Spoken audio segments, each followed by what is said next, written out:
part of their Bishouju line. I heard stands for perverted statues for Western males.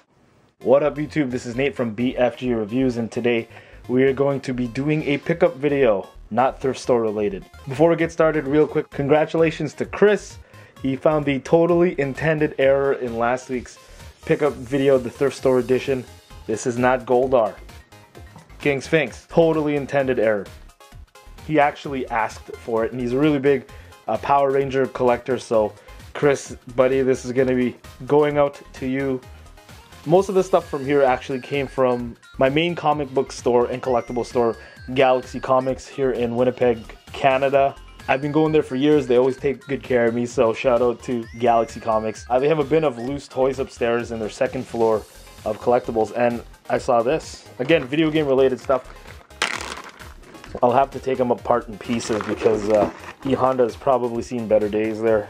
Came with this card game. I don't know if anyone others played UFS, but I was really heavy into this game, and I was saying back when it first came out, this is the future, man.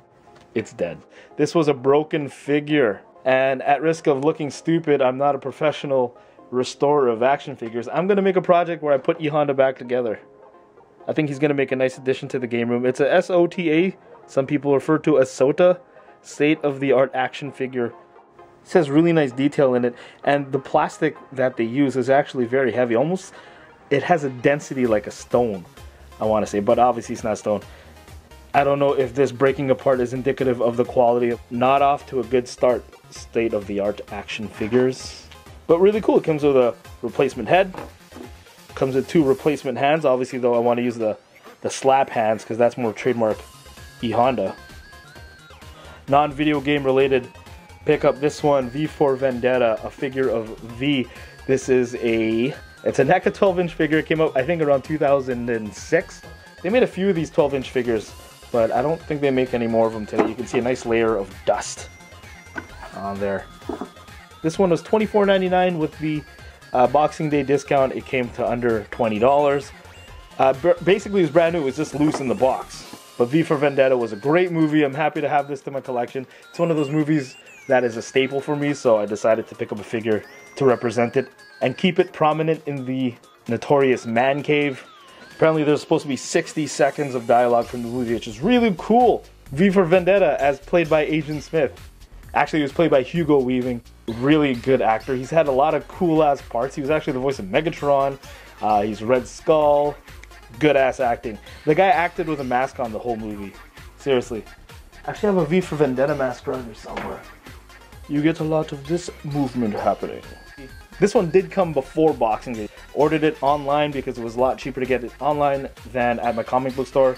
MSRP on this one is $130, but we were actually able to get this for $100 shipped to my door. Thank you for the help, Ian Beardman. I showed this a few times already. It goes with my Dragoon figure. I've already done a review on that one. It's a Final Fantasy Hero of Light figure. Back when I was starting to just research what kind of action figures and statues I wanted to buy, the Variant Play Art series came up, and this was a really nice figure. It reminded me of one of my favorite games of all time, Final Fantasy II. Very excited to actually open it up and do a review for you guys, so check that out. Oh, some good stuff here. Real quickly, I just wanted to show this. I don't remember how I got this Gollum pop figure. I'm not a big pop figure collector. I think this probably came in a box of trades of video games. My plan was to have this as like my first pop figure review, but Dancing Groot stole my heart, so I did him first. I actually will review this more as just a reflection on the entire pop vinyl figure line. I know there's a lot of people who are collecting these.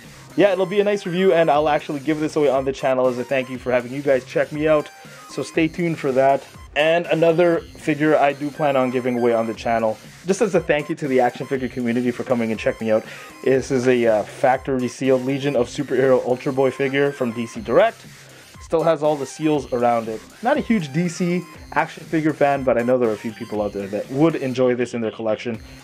Now this one, this is another Boxing Day find from Galaxy Comics. It was really well priced at $9.99 minus the Boxing Day discount. Again, there's a lot of dust on these. Galaxy Comics has 2 floors. Most of the people don't go upstairs, and there's actually a lot of backstock there. and you can get a good deal because I know a lot of the Futurama figures have gone up in value. When these came out, it was very limited because Futurama obviously didn't go for very long. Maybe it has like the Family Guy syndrome.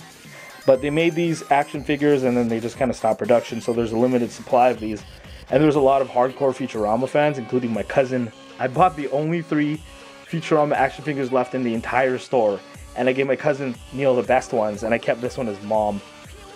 Not sure what I want to do with this yet. Do I want to open up the figure or not?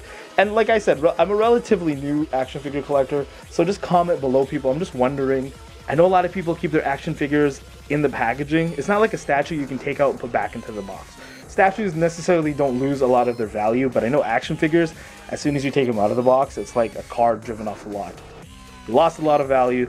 I think it's worth a little bit more now, actually. I might give this away on the channel. Who knows? Stay tuned. BFGR.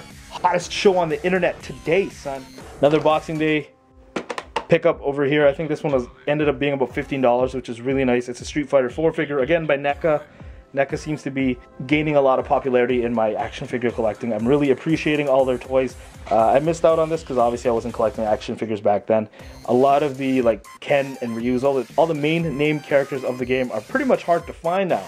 I got this for my birthday last year, and yes, I did open it up just to play with it, put it back in the box, and I'm going to do a review on it. Like I said, I am a fan of the original Power Rangers series.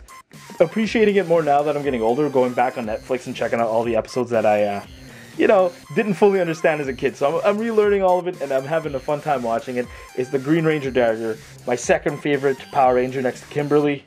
JDF, like him on Facebook. And I can't wait to do a review on this thing. I think it's really cool. And last but not least, this figure, weighing heavily on me. It's one of the first statues that I'm actually going to review on BFG Reviews. It's a Psylocke figure. It's made by Kotobukiya, part of their Bishoujo line, which I heard stands for perverted statues for Western males. Actually, I think it stands for beautiful girl or pretty girl or something like that.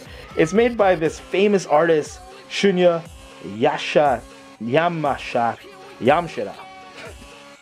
Pretty sure that's how Yamshita. I'm pretty sure my friend Trevor will correct me out there, or Jim will correct me. All the statues in this line are based off of his renditions of famous characters. They got Street Fighter, Tekken. The Tekken ones look really cool. They have a lot of Marvel females coming out. And all of these statues are based on his artwork. These are PVC plastic to be fancy. I never actually read a single comic book that focused on her. She's one of my favorite characters in the Marvel Universe. Not superficial at all. I think everything I've known from her is from her Marvel trading cards back in the early 90s. The Jubilee one in February is coming out here in Canada, and I can't wait to get that one. I think I'm going to dedicate at least 2 shelves to Kotobukiya Bishoujo statues. So yeah, I know Lester hates these because they don't look like the real thing. Anyways, thank you guys very much for watching. Please don't forget to rate, comment, and subscribe. Please comment below. I had a couple questions today, and just to show you a couple things I do plan on giving away. So for me, Notorious Nate, thanks for watching. Peace.